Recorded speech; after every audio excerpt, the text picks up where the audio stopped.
నమస్తే tailoring friends, చూసేయండి. Tailoring చేసే వాళ్ళకి ఓపిక ఎంత ఉండాలో చూడండి. ఏంటండి, తీసుకోండి 120 తీసుకోండి, 100 తీసుకోండి అని ఈజీగా చెప్పేస్తారండి కస్టమర్స్. చూసేయండి, మనము కష్టపడి పొద్దుస్థానం కుడితే మన షాప్ చదువుకోవడానికి కూడా ఓపిక ఉండదండి. అక్కడే ఉంటాయి, పడి ఉంటాయి. చూసేయండి, మా షాప్లో అయితే ఈ 2-3 రోజుల నుంచి నాకు కొంచెం హెల్త్ బాగాలేదన్న విషయం కస్టమర్స్కి తెలిసిందే కదండి.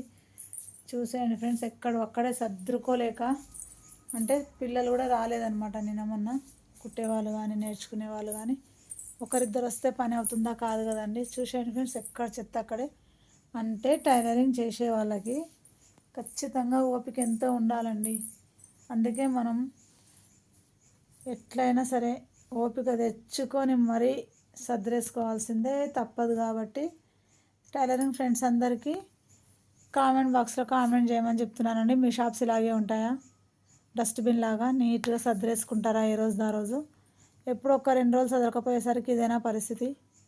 చూడండి ఫ్రెండ్స్, అవునంటారా కాదంటారా? కామెంట్ బాక్స్లో కామెంట్ చేయడం మర్చిపోవద్దు. Please like, share, subscribe.